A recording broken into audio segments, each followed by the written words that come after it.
ഇന്നലെ കോടിയേരി ബാലകൃഷ്ണപിള്ള ഒരു പ്രസ്താവന ഇറക്കിയതായി നമ്മൾ കേട്ടു. എന്താണ്?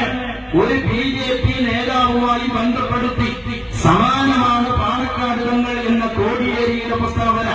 യഥാർത്ഥത്തിൽ സുഹൃത്തുക്കളെ, ആ കോടിയേരിയുടെ പ്രസ്താവനയെ ഞങ്ങൾ ന്യായീകരിക്കുകയില്ല.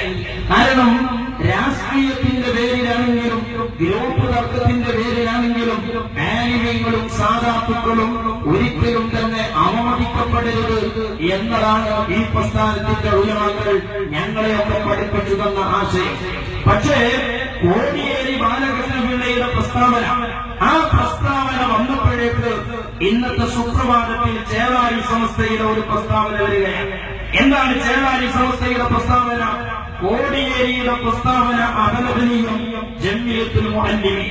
എന്നിട്ട് പറയാൻ, ശാന്തിയുടെയും സമാധാനത്തിന്റെയും ജനദിനമായ പാണക്കാട് തങ്ങളെ യോഗി ആദിത്യനാഥിനോട് ഉപമിച്ച കോടിയേരിയുടെ നടപടി തികച്ചും അപലപനീയമാണെന്നും മതേതര സമൂഹത്തോടുള്ള വെല്ലുവിളിയാണെന്നും സമസ്ത കേരള ജംഇയ്യത്തുൽ മുഅല്ലിമീൻ മലപ്പുറം ഈസ്റ്റ് ജില്ലാ കമ്മിറ്റി അഭിപ്രായപ്പെട്ടു. യഥാർത്ഥത്തിൽ പാണക്കാട് തങ്ങളെ കുറിച്ച് കോടിയേരി ബാലകൃഷ്ണൻ ഇങ്ങനെ ഒരു പ്രസ്താവന ഇറക്കിയാൽ മുസ്ലിം ലീഗിന്റെ മലപ്പുറം ജില്ലാ കമ്മിറ്റിക്ക് ഒരു എതിർത്ത് പ്രസ്താവന ഇറക്കാമായി. പക്ഷേ ലീഗിന്റെ ജില്ലാ കമ്മിറ്റി പ്രസ്താവന ഇറക്കുന്നതിന്റെയും മുമ്പ് ആ വിഷയത്തിൽ ചാടിക്കൊടഞ്ഞു പ്രസ്താവന ഇറക്കുകയാണ് ചേളാരി സമസ്തക്കാർ. പക്ഷേ ഞങ്ങൾ പറയുന്നത്, ചേളാരി സമസ്തക്ക് പാണക്കാട് തങ്ങളെ രാഷ്ട്രീയ രംഗത്തിറങ്ങുമ്പോ ഇതര രാഷ്ട്രീയക്കാർ ആക്ഷേപിക്കുകയോ തെറിപറയുകയോ കോലം അവഗണിക്കുകയോ ചെയ്താൽ കാമ എന്ന് പറയാനുള്ള അധികാരം ചേളാരി സമസ്തയ്ക്കില്ല. എന്തുകൊണ്ടില്ല? നിങ്ങൾ മഹാനായ സുൽത്താനുലമ കാന്തപുരം ഉസ്താദെ അവിടെ നിന്ന് തന്റെ ജീവിതകാലത്ത് ഇന്ന് വരെ ഒരു രാഷ്ട്രീയ പൊതുയോഗത്തിൽ പ്രസംഗിച്ചിട്ടില്ല, ഒരു രാഷ്ട്രീയ പാർട്ടിയുടെയും പൊടിപിടിച്ചിട്ടില്ല, ഒരു രാഷ്ട്രീയ നേതാവിനും വോട്ട് ചോദിച്ചൊരു വീട്ടുപടിക്കലും കാന്തപുരം ഉസ്താദ് കടന്നു ചെന്നിട്ടില്ല. എന്നിട്ടും തന്റെ അനുയായികൾ കൊല ചെയ്യപ്പെട്ടതിന്റെ വേദന ഈ രാജ്യത്തെ വോട്ടർമാരോട് പങ്കുവച്ചു എന്ന കാരണത്താൽ മണ്ണാർക്കാട് വെച്ചുകൊണ്ട് മുസ്ലിം ലീഗിന്റെ MLA ജയിച്ചു കയറിയപ്പോൾ ആ മണ്ണാർക്കാട് വെച്ചുകൊണ്ട് ആ തെരുവിൽ കാന്തപുരം ഉസ്താദിന്റെ മയ്യത്ത് കൊണ്ടുപോകലുണ്ടായി, മയ്യത്തൊഴുക്കലും മയ്യത്തടക്കലും ഉണ്ടായി, കോലകത്തിക്കലുണ്ടായി, അസഭ്യങ്ങളും ആക്ഷേപങ്ങളും ചെറിയ വിഷയങ്ങളും മഹാനായ കാന്തപുരം ഉസ്താദിനെ സംബന്ധിച്ച് പറയുകയുണ്ടായി. ഇതൊക്കെ പറഞ്ഞപ്പോ നിങ്ങളുടെ മരിച്ചുപോയ ഒരു പ്രസിഡന്റുണ്ട്, കുമ്മരംപുത്തൂരിലെ നിങ്ങളുടെ പഴയ പ്രസിഡന്റ്, മണ്ണാർക്കാടിന്റെ തെരുവിൽ സ്വന്തം അനുയായികൾ കാട്ടിക്കൂട്ടുന്ന അനിസ്ലാമികവും പൈശാചികവും അധാർമികവുമായ തന്മാടിത്തങ്ങളുണ്ട്. അതിനെ വളരെ നിസ്സാരമാക്കിയിട്ട് അലിമസ് കുമ്മരംപുത്തൂരിലെ നിങ്ങളുടെ പ്രസിഡന്റ് പറഞ്ഞത് കാന്തപുരം ഉസ്താദിന്റെ മയ്യത്ത് കൊണ്ടുപോകുന്നതിനെ എടുത്ത് പരിഹസിച്ചിട്ട് പറഞ്ഞത് അതൊക്കെ വേണ്ടാത്ത പണി ചെയ്തിട്ടുണ്ടായതാണ് എന്നാണ്. ഓരോരുത്തര് മയ്യത്ത് കഴിഞ്ഞ് മയ്യത്ത് കൊണ്ടുവന്നമാര് കൊണ്ടുപോകാൻ ഇത്തരത്തിലുള്ള ഗതികൾ വന്നു പോയല്ലോ. അപ്പൊ ആ മനുഷ്യനെ എവിടെയാണ് എത്താൻ പോകുന്നത് നമുക്ക് കണ്ടറിയാം. അല്ലാഹു സുബ്ഹാനഹു വ തആല നമ്മുടെ ഈ കൂടലും പിരിയലും നമുക്ക് ആ സ്ഥലത്തിലേക്ക് ഒരു മുന്നിൽ കൊണ്ടാവുമാറാവട്ടെ. ഇതൊക്കെ സ്വന്തം അനുയായികൾ ചെയ്യുമ്പോ അത് നോക്കിക്കണ്ട് സന്തോഷിച്ച ഒരു പണ്ഡിത സഭയാണ് നിങ്ങൾ. അതിലന്ന് നിങ്ങൾ കേരളത്തിലെ ജനങ്ങളോട് പറഞ്ഞ ന്യായം കാന്തപുരം രാഷ്ട്രീയത്തിൽ ഇറങ്ങിയിട്ടല്ലേ തെളിയിക്കേണ്ടി വന്നത് എന്നാണ്.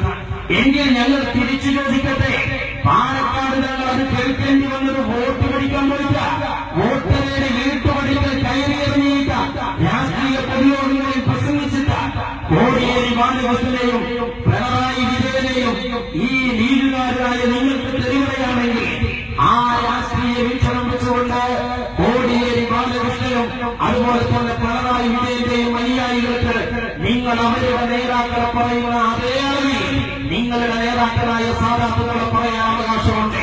മാത്രമായി തന്നെ ഞാൻ പറയുന്നത്, അതേ സമയത്ത് പണ്ഡിതന്മാരെയും സാധാരണങ്ങളെയും രാഷ്ട്രീയ നേതാക്കളെ അവമതിക്കരുത് എന്ന് പറയാൻ അവകാശവും അർഹതയുമുള്ള ഏക പ്രസ്ഥാനം മഹാനായ സുൽത്താനുലമ കാന്തപുരം മുസ്ലിംകാരെ നേതൃത്വം നൽകുന്ന പണ്ഡിത സഭയാണ്.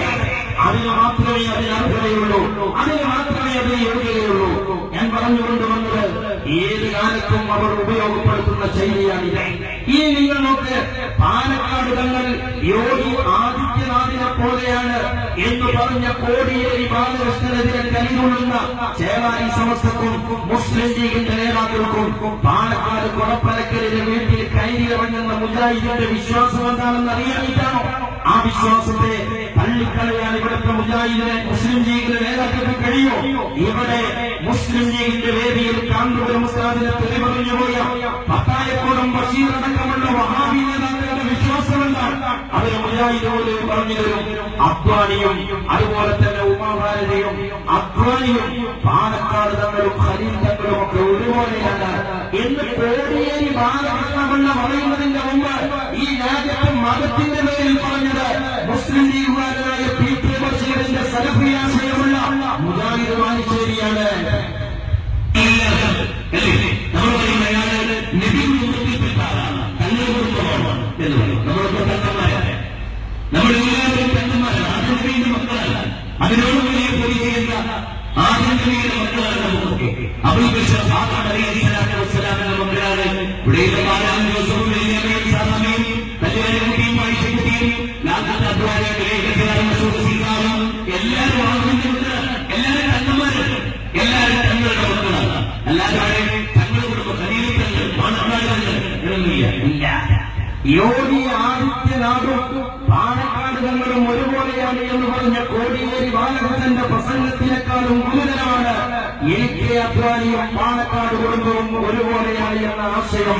ഞാൻ വെല്ലുവിളിക്കുകയാണ് കോടിയേരി ബാലകൃഷ്ണന്റെ പ്രസ്താവനയ്ക്കെതിരെ കലിമുള്ളിയ ചേളാരികളോട്, മുസ്ലിം ലീഗുകാരോട്, പാലക്കാട് കൊടപ്പനക്കൽ കയറി വരുന്ന പത്തായക്കോടം ബഷീർ അടക്കമുള്ള മുസ്ലിം ലീഗിലെ വഹാബി പ്രമാണിമാരെ കൊടപ്പനക്കൽ വീടിന്റെ പടി ചവിട്ടിക്കില്ലെന്ന് പ്രഖ്യാപിക്കാൻ ധൈര്യമുള്ള എസ്കാരോ ലീഗുകാരോ ഉണ്ടെങ്കിൽ കേരളത്തിലെ പൊതുസമൂഹത്തിന്റെ മുന്നിൽ എഴുന്നേറ്റുന്നത് പറയണമെന്നാണ് ഞാൻ ആഗ്രഹത്തോട് വെല്ലുവിളിക്കുന്നത്. സുഹൃത്തുക്കളെ, ഇതൊക്കെ ഒരു തട്ടിപ്പാണ്, ഇതൊക്കെ ഒരു തട്ടി